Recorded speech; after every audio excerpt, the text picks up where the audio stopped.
Hello, very good evening dear students. हमने genetics Mendel वाला chapter last class में शुरू किया था, जिसमें अपने उसका इंट्रोडक्शन पढ़ा था कि मेंडलवाद क्या है, मेंडल ने अपनी थ्योरी कब दी, मेंडल की सफलता के कारण क्या थे, मेंडल ने कौन कौन से पौधों का सिलेक्शन किया था और क्यों किया था। आज अपन पढ़ेंगे कि मेंडल ने अपने प्रयोग में जो 7 जोड़ी विपर्यासी लक्षणों का चयन किया था वो कौन कौन से थे। यानी Mendel selected even contrasting characters of his experiment which are follows. कौन कौन से थे? तो सबसे पहले उसने शेप ऑफ सीड यानी पादप की ऊंचाई, यानी पादप के लक्षण कौन से, कैरेक्टर ऑफ प्लांट, पादप की ऊंचाई का ध्यान रखा था। वो कैसा था? राउंडेड, यानी सबसे पहले शेप ऑफ सीड यानी होता है बीज की आकृति। बीज की आकृति कैसी थी? राउंडेड, यानी होता है आपके गोलाकार, और रिंकल्ड का मतलब झुर्रीदार। फिर कलर ऑफ सीड यानी बीज का रंग कैसा था? येलो यानी पीला, और ग्रीन यानी हरा। अब देखो, डोमिनेंट यानी होता है प्रभावी, और रिसेसिव होता है अप्रभावी। मतलब जो राउंड जो बीज शेप ऑफ सीड थे वो तो डोमिनेंट यानी प्रभावी थे, और रिंकल्ड वाले अप्रभावी थे। और कलर में येलो कलर प्रभावी था और ग्रीन कलर अप्रभावी था। अब कलर ऑफ फ्लावर, फूलों का रंग कैसा था? प्रभावी में वॉयलेट था और अप्रभावी में व्हाइट था।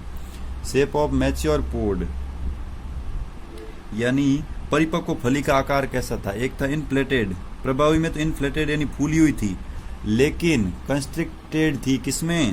अप्रभावी में, जिसको संकीर्णित बोलते हैं। उसके बाद क्या है? कलर ऑफ इमेच्योर पोड। अब अपरिपक्व फली का रंग कैसा था? प्रभावी में तो ग्रीन था, अप्रभावी में येलो था। पोजीशन ऑफ फ्लावर, पुष्प की स्थिति क्या थी? प्रभावी में एक्साइल टॉल था यानी लंबा, और एक्साइल अक्षीय, और अप्रभावी में टर्मिनल। टर्मिनल का मतलब होता है आपके टर्मिनल ने अग्रस्त होता है। फिर ठीक है ना। फिर हाइट ऑफ प्लांट, प्लांट की हाइट क्या थी? ऊंचाई। तो टॉल, जो अप्रभावी में तो लंबा था और अप्रभावी में बोना था। आ जाए। फिर देखो, फिर अपन आगे पढ़ते हैं लक्षण, करेक्टर यानी लक्षण, और डोमिनेंट यानी प्रभावी, और रिसेसिव यानी अप्रभावी। तो ये चीज थी, देखो, राउंडेड, रिंकल्ड थी, शेप ऑफ सीड में, कलर ऑफ सीड में येलो, डोमिनेंट में, और रिसेसिव में हो गया आपके ग्रीन। फिर कलर ऑफ फ्लावर में वॉयलेट और white, shape of mature pod inflated और constricted, colour of immature pod में ग्रीन और येलो, पोजीशन ऑफ फ्लावर में एक्साइल और टर्मिनल, और हाइट ऑफ प्लांट में टॉल और डॉर्फ। वापस देखो ध्यान से, ये चीज बहुत इंपॉर्टेंट है। शेप ऑफ सीड, डोमिनेंट यानी प्रभावी में राउंडेड होगा, और रिसेसिव यानी अप्रभावी में रिंकल्ड होगा। फिर कलर ऑफ सीड, डोमिनेंट यानी प्रभावी में येलो होगा, और रिसेसिव यानी उसमें अप्रभावी में ग्रीन होगा। फिर देखो, कलर ऑफ फ्लावर, डोमिनेंट में होगा वॉयलेट और रिसेसिव में होगा white. Shape of mature pod, dominant में इन्फ्लेटेड होगा और रिसेसिव में कॉन्स्ट्रिक्टेड होगा। और कलर ऑफ इमेच्योर पोड में डोमिनेंट में होगा ग्रीन और रिसेसिव में होगा yellow. Position of flower, dominant में एक्साइल और रिसेसिव में टर्मिनल। और हाइट ऑफ प्लांट टॉल होगी डोमिनेंट में, और रिसेसिव में होगी आपके डॉर्फ। अब अगला है 7 पेयर्स ऑफ, हो गया कॉन्स्टेंट स्टडीड बाय मेंडल। अब है rediscovery of Mendelism. The law of inheritance given by Mendel were neglected for about 35 years. The Hugo de Vries of Holland, Karl Correns of Germany, and Erich von Tuchmark of Austria rediscovered Mendel's law in 1900 while working separately. अब देखो, मेंडलवाद की पुनः खोज कब हुई?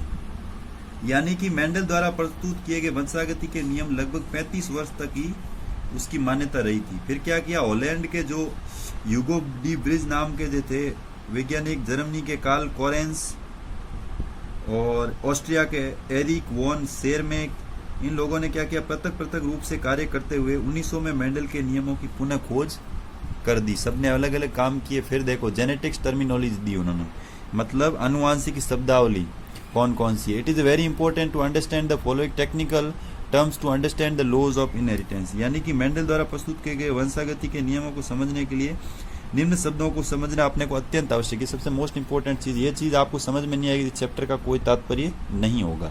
सबसे पहला gene, the factor that controls a character is called gene. यानी किसी कैरेक्टर को जो फॉलो करता है, यानी कहने का मतलब वह कारक जो किसी एक लक्षण को नियंत्रण करता है, उसे क्या कहते हैं?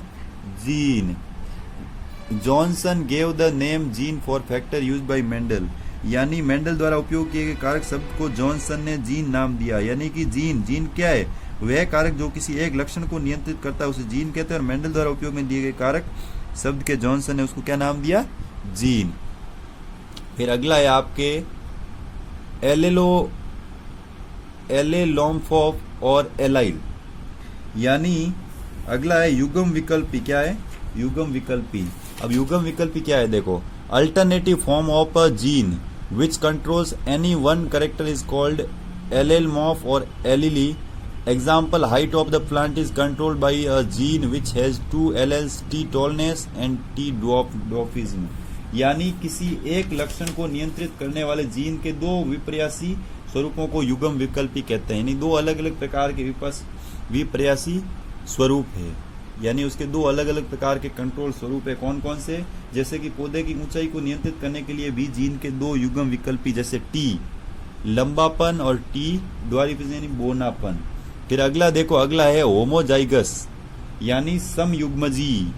When both alleles of a gene are similar the condition is known as homozygous.